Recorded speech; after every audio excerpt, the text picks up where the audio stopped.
राधे राधे, जय श्री कृष्ण। आज की वीडियो में हम जानेंगे कि गोवर्धन कैसे बनाएं। तो दिवाली हम सब ने मना ली है, तो दिवाली के अगले दिन गोवर्धन पूजा की जाती है। सबसे पहले उस जगह को साफ कर लेंगे और फिर वहाँ पर हम हल्दी या आटे से स्वास्तिक बना लेंगे और फिर इस तरह से एक गोलाकृति देकर गोवर्धन महाराज का हम सर बना लेंगे। उसके बाद हम इस तरह उनका धड़ बना लेंगे नीचे की तरफ और फिर हम उनके पैर बना लेंगे। तो लेकिन इस बात का विशेष ध्यान रखें कि जब भी हम गोवर्धन बनाएं तो उनका मुख पूरब की तरफ होना चाहिए। इस तरह हम उनकी पैर की आकृति दे देंगे। आप कोई भी आकृति दे सकते हैं, मोड़े हुए पैर या इस तरह आप खड़े पैर भी दे सकते हैं। उसके बाद हम उनके हाथ बना लेंगे। तो इस तरह से आप सिंपल आकृति देकर गोवर्धन महाराज के हाथ बना लें। ऊपर की तरफ उनके हाथ उठे हुए होने चाहिए, क्योंकि उस हमें उस स्थिति बनानी है जब गोवर्धन महाराज पर्वत उठाकर हाथ में।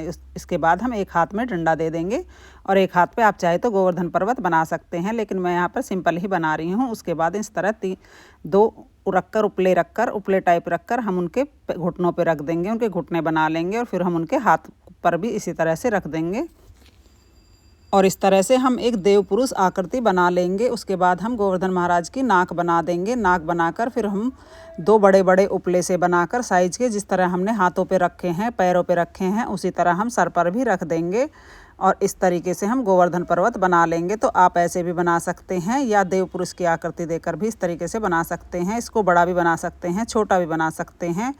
कहीं कहीं पर आँख, नाक, मुख इस तरह से बना देते हैं।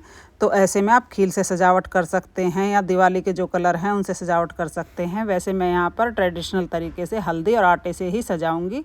इस तरह गोवर्धन महाराज की नाभि आप अवश्य बनाएं। हमारे यहाँ नाभि भी बनाई जाती है। उसके बाद हम गोवर्धन महाराज के आसपास गाय मैया बछड़े बना देंगे, क्योंकि गोवर्धन महाराज के ग्वाले के रूप में पूजा होती है। तो उसके साथ साथ हम गाय, बछड़े, ग्वालिन सब बना देंगे। दूध के बर्तन बना देंगे। ग्वाले के पास हम एक हांडी टाइप बना देते हैं। इस तरह से मैंने एक हांडी बना दी है और इस तरह हम आटे से फिर उसको सुंदर सा डेकोरेटेड कर देंगे। तो आप देखिए इस तरीके से फिर हम उसके गाय बछड़े बनाकर आटे से डेकोरेटेड करेंगे। आप आटा, हल्दी, रंगोली, फूल जो भी आपके पास हो, जो आपको इजीली मिल जाए, आप उससे डेकोरेटेड कर सकते हैं। तो देखिए गोवर्धन की पूजा शाम के समय 4 बजे के आसपास होती है। 4 बजे के बाद प्रदोष काल में इनका पूजन होता है। तो इस तरह हम गोवर्धन की पूजा कर लेंगे। अगर जब हम गोवर्धन की पूजा करेंगे तो उनके पास लकड़ी रखेंगे, खील बतासे रखेंगे और दूध का भोग हम ज़रूर लगाते हैं किसी कुल्हड़ में या इस तरह की। ये बर्तन जो रखा है मैंने बनाकर, यहाँ पर इस तरह जो हांडी बनाई है उसमें भी आप दूध भर सकते हैं। शाम को उस समय प्रदोष काल में परिवार के सभी सदस्यों सहित हम इनका पूजन करते हैं।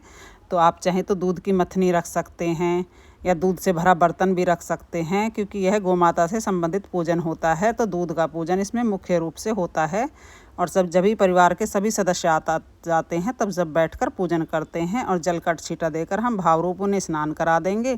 फिर हम एक दिया जला देंगे। आप देसी घी का दीपक जला सकते हैं। दीपक जलाने के बाद दूध की धार अर्पित की जाती है, खील बतासे अर्पित की जाती हैं और भोग में जो भी पूड़े पूड़े बनाए हैं वो आपको हमारे गोवर्धन महाराज कैसे लगे कमेंट करके ज़रूर बताना। जय गोवर्धन महाराज।